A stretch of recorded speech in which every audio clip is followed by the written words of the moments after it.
और तीनों सेनाओं का संयुक्त अभ्यास। We have a magnificent liftoff, the LVM-3 M5 और ये देखिए तस्वीरें हम आपके साथ साझा कर रहे हैं और काफी महत्वपूर्ण ये पूरा क्षण। भारतीय अंतरिक्ष अनुसंधान संगठन ने सबसे भारी संचार उपग्रह CMS-03 को लॉन्च किया है और आप देख सकते हैं काफी महत्वपूर्ण ये पूरा क्षण और बड़ी उपलब्धि इसरो की इसे माना जा रहा है। चंद्रयान 3 पर श्रीहरिकोटा स्थित सतीश धवन अंतरिक्ष केंद्र से इसे लॉन्च किया गया है। CMS-03 इसे बाहुबली भी कहा जा रहा है क्योंकि अभी तक का सबसे भारी संचार उपग्रह यानी सैटेलाइट इसे माना जा रहा है और उसका प्रक्षेपण किया गया है। तो ये सीधी तस्वीरें श्रीहरिकोटा से हम आपको दिखा रहे हैं। CMS-03 एक बहुबैंड संचार उपग्रह है जो भारतीय भूभाग सहित एक विस्तृत महासागरीय क्षेत्र में अपनी सेवाएं प्रदान करेगा। काफी इससे फायदा होता हुआ नजर आएगा। The Charles tracking station continue to track the trajectory. First stage performance normal. प्रथम चरण का कुल कार्यकाल 126 सेकंड का होगा।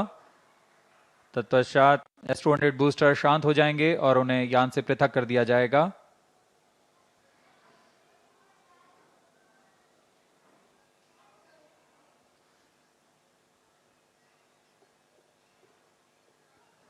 इस कड़ी में अगला चरण L110 चरण का प्रज्वलन है। L110 engine started.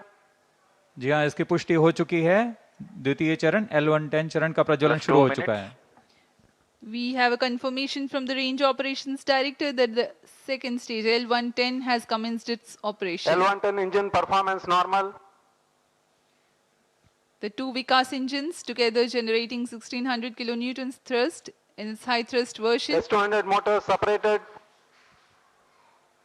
Range operation निदेशक ने अभी इसकी पुष्टि की। दोनों S-200 बूस्टर्स को यान से पृथक कर दिया गया है। वर्तमान में L110 स्टेज जो कि तरल नोदक पर आधारित चरण है प्रज्वलित है और यान को उद्दिष्ट कक्षा की ओर ले जा रहा है। We have had the separation of the S-200 motors and L110 is currently thrusting. तरल नोदक पर आधारित यह चरण उच्च प्रणोद वाले विकास इंजन की मदद से कुल 1600 किलोन्यूटन का प्रणोद उत्पन्न कर रहा है। इंजन की अधिकतम प्रभावी क्षमता प्राप्त करने के लिए इसमें ईंधन और ऑक्सीडाइजर का खास अनुपात में मिलाकर प्रज्वलित किया जाता है। इस चरण का प्रज्वलन काल कुछ 200 सेकंड का होगा। First stage performance normal.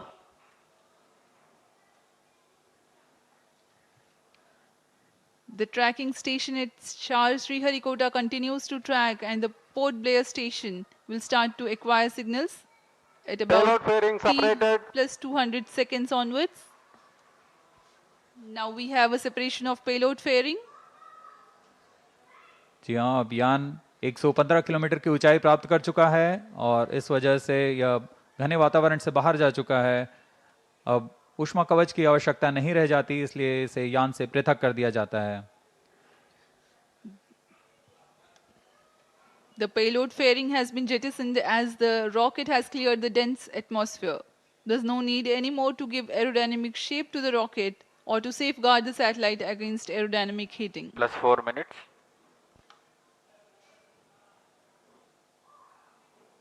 First stage performance normal.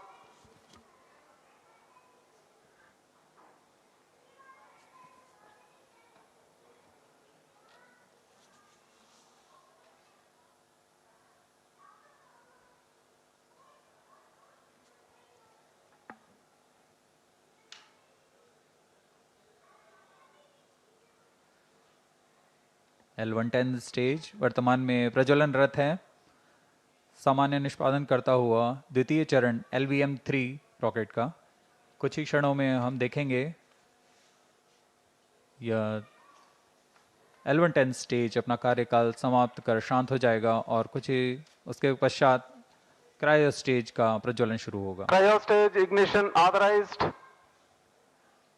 While the L110 stage is still operating, the cryo stage ignition has been authorized. For the present mission, L110 stage is scheduled to burn for 197.8 seconds. First stage separated. And Cryo here we stage have a ignition confirmation of the staging event. Cryo stage ignition confirmed. Now the third stage of LVM-3, the cryogenic stage, has commenced its operation. जी हाँ, यहाँ दर्शकों में उल्लास देखा जा सकता है। दर्शक ही नहीं, यहाँ के वैज्ञानिक जो कि सबसे जटिल कहे जाने वाले क्रायोजेनिक इंजन का प्रज्वलन देखकर बहुत ही उत्साहित हैं। यह सफलतापूर्वक प्रज्वलित कर दिया गया है। A jubilant scene here in the Mission Control Center at Sriharikota and also among the visitors gallery. The cryo stage has commenced its operation and it's continuing to operate with Cryo stage performance 28.6 normal. tons of cumulative propellant Plus loading 6 of minutes. liquid hydrogen and liquid oxygen. The engine develops 200 kilonewton thrust.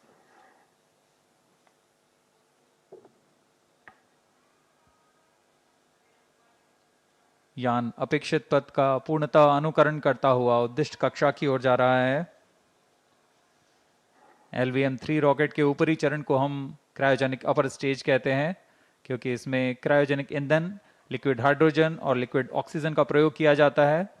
इस engine में gas turbine की मदद से लगभग 200 kilonewton का सामान्य प्रणोद उत्पन्न होता है। इस चरण का कार्यकाल लगभग 644 सेकंड का होगा। इस चरण का व्यास 4 मीटर तथा ऊंचाई 13.5 मीटर की होती है। इस चरण में दिशा निर्धारण के लिए इंजन जिम्बल कंट्रोल और रिएक्शन कंट्रोल सिस्टम्स का प्रयोग किया जाता है। कुल 28.6 टन क्रायो ईंधन का इस्तेमाल इस अंतरिक्ष यान में किया जा रहा है। Plus 7 minutes. क्रायो चरण सबसे जटिल इंजन होता है, क्योंकि क्रायो ईंधन जैसे लिक्विड हाइड्रोजन का Cryo boiling stage point performance normal. -253 degree centigrade और लिक्विड ऑक्सीजन का बॉइलिंग पॉइंट -183 डिग्री सेंटीग्रेड होता है। इस तापमान में ईंधन को तरल बनाए रखना तथा इसका कार्यान्वयन करना सबसे जटिल होता है, लेकिन भारत अब इसमें पूरी तरह स्वायत्तता प्राप्त कर चुका है और इस चरण को इसरो नोदन कॉम्प्लेक्स महेंद्रगिरी द्वारा तैयार तथा परीक्षित किया गया है।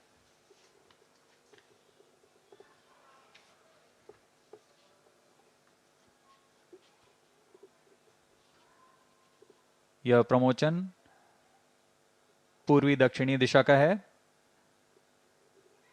वर्तमान में पोर्ट ब्लेयर स्थित ग्राउंड स्टेशन हम तक इस यान के आंकड़े उपलब्ध करा रहे हैं। Plus 8 minutes.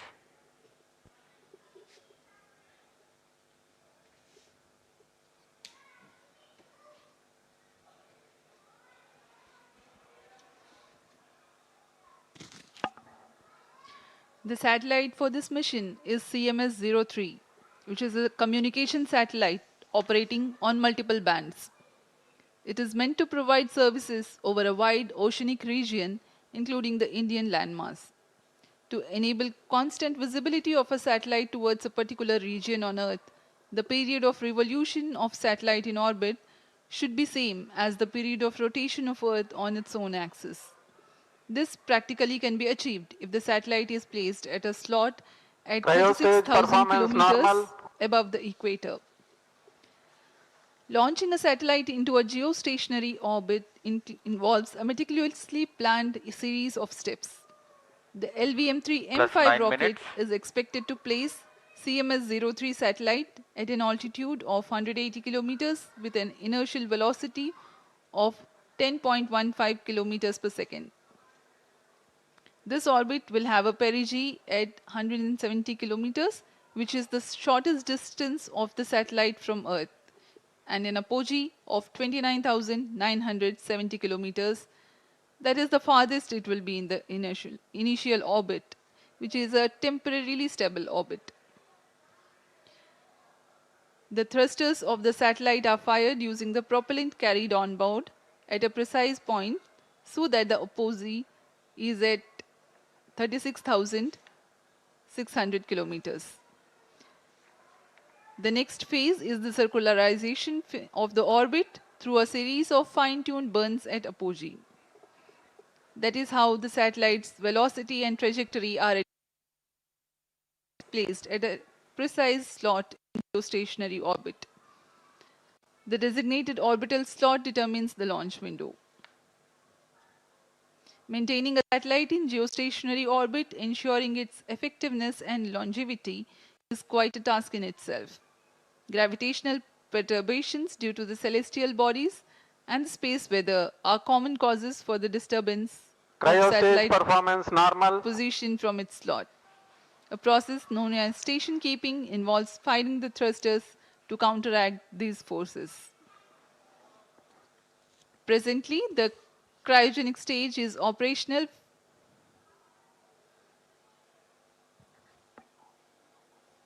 and the performance is normal. LVM-3 भारतीय प्रमोचक यानों की श्रेणी में 5वीं पीढ़ी का प्रमोचक यान है, जिसकी क्षमता 8000 किलोग्राम उपग्रह को निम्न भू कक्षा में ले जाने की है। LVM-3 के पिछले मिशन LVM-3 M4 में भारत के गौरवशाली चंद्रयान 3 का प्रक्षेपण 14 जुलाई 2023 को हमने देखा था, जिसके माध्यम से भारत चंद्रमा के दक्षिणी ध्रुव के पास सफलतापूर्वक उतरने वाला पहला देश बन चुका है। 2023 में ही LVM-3 M3 और M2 ने OneWeb के कुल 36 उपग्रहों को प्रमोचित कर एक कीर्तिमान हासिल किया था। यह LVM-3 की 5वीं प्रचालनरत उड़ान है।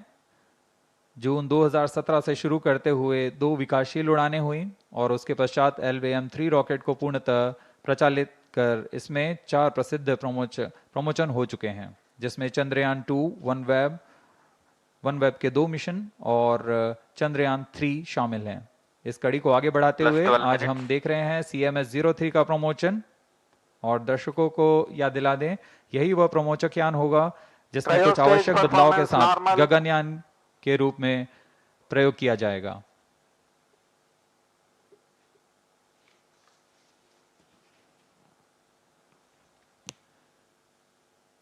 वर्तमान में क्रायोजेनिक स्टेज प्रज्वलित है, सामान्य निष्पादन करते हुए उद्दिष्ट कक्षा की ओर बढ़ रहा है। We are 12.5 minutes past the launch and the altitude attained is 179.2 kilometers. The cryo stage operational.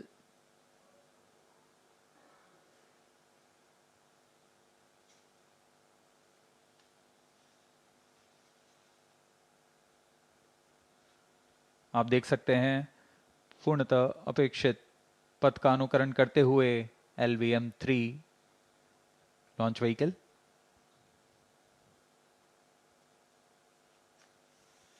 वर्तमान में सापेक्ष गति 7.27 किलोमीटर प्रति सेकंड तथा ऊंचाई 174 किलोमीटर। लगभग 4410 किलोग्राम वाला CMS-03 उपग्रह भारतीय धरा से भू समकालिक अंतरिक्ष कक्षा में प्रमोचित किया गया है। अब तक का यह सबसे भारी उपग्रह है। यह अपने आप में एक कीर्तिमान स्थापित करने वाला है।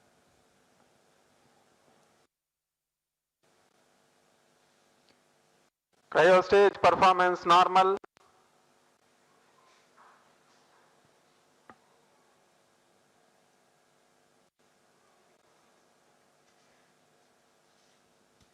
Plus 14 minutes. For the present mission, the cryogenic stage is expected to operate for more than 640 seconds.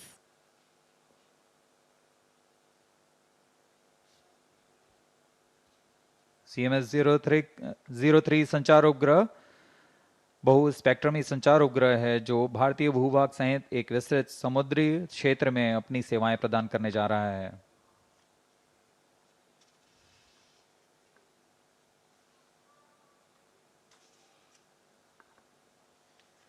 Cryo ईंधन का विशिष्ट आवेग 450 सेकंड का होता है। यही कारण है कि यह ईंधन अन्य ईंधनों की तुलना में अधिक प्रभावी व कुशल माना जाता है।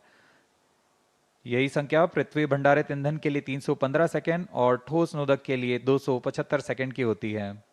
इस चरण में उच्च प्रणोद वाले क्रायोजेनिक इंजन CE-20 में 28.5 टन नोदक की मदद से कुल 200 किलो न्यूटन का प्रणोद उत्पन्न हो रहा है।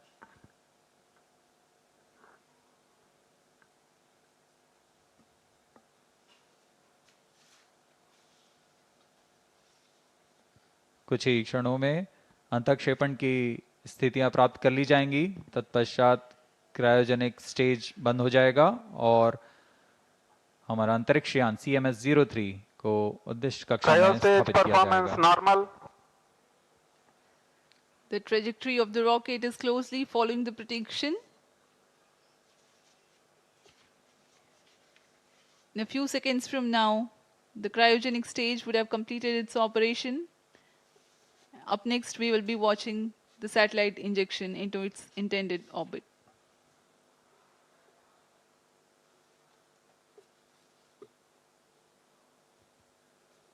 वर्तमान में ब्रूने स्थित भू स्टेशन हम तक यान के आंकड़े उपलब्ध करा रहे हैं। यान की ऊंचाई 176 किलोमीटर तथा सापेक्ष गति 9.63 किलोमीटर प्रति सेकंड।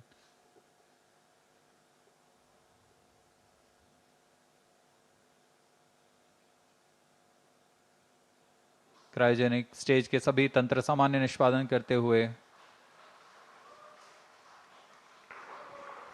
CMS-03 satellite separated.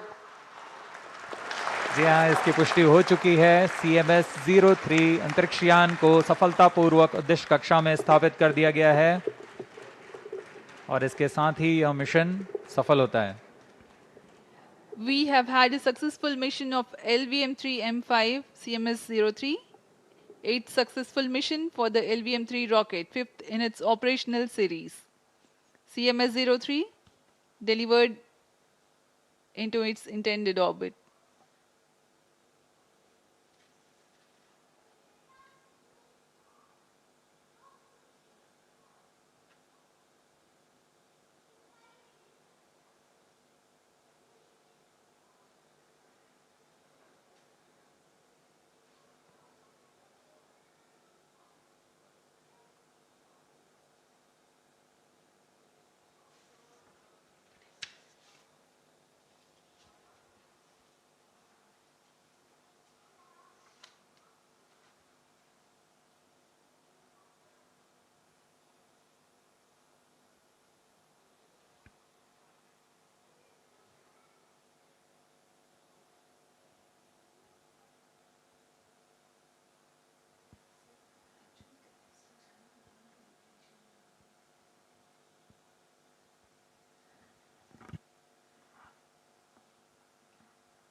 बहुत महत्वपूर्ण है, बड़ी उपलब्धि इसरो की।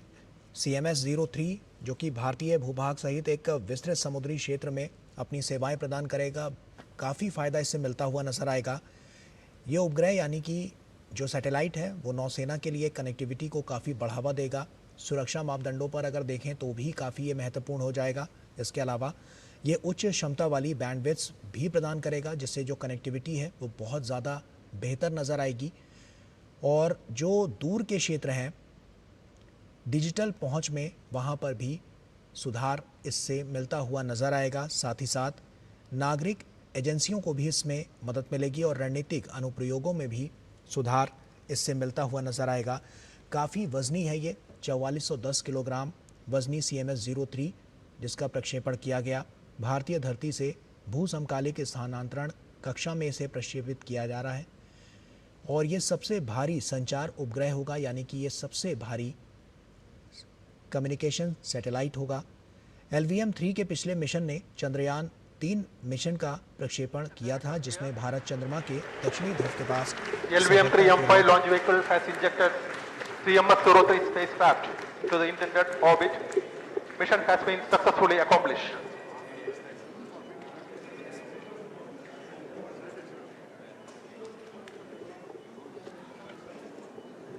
जी हाँ, अभी आपने सुना ये हर्षोल्लास का पल जब LVM-3M5 CMS-03 पूर्णतः सफल रहा है। CMS-03 उपग्रह को उद्दिष्ट कक्षा में स्थापित कर दिया गया है। Jubilant situation here in the Mission Control Center upon the success of the mission. Up next is the address by Chairman ISRO, Dr. V. Narayanan.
बहुत बड़ी उपलब्धि भारत के लिए, इसरो के लिए, क्योंकि अंतरिक्ष में जो भारत के बढ़ते हुए कदम है वो साफ तौर पर दर्शाते हैं कि किस तरह से जो तमाम रणनीतिक पहलें हैं वो आने वाले समय के लिए एक बेहतर भविष्य का निर्माण करती हुई नज़र आ रही हैं। और ये बहुत ही सशक्त और मजबूत भविष्य है जो आने वाले समय में और ज़्यादा इसमें जो प्रगति है वो देखने को मिलेगी। विज्ञान की दुनिया में, तकनीक की दुनिया में ये बहुत बड़ी महत्वपूर्ण उपलब्धि है।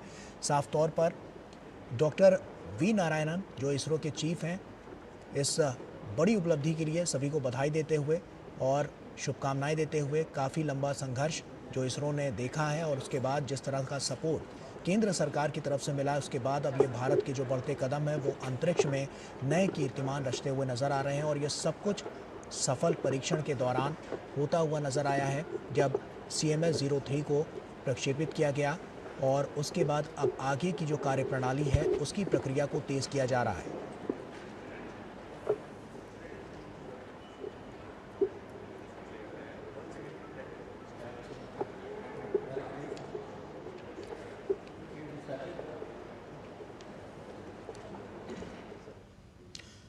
और आइए अब सीधे पटना का रुख करते हैं। आपको बता दें कि प्रधानमंत्री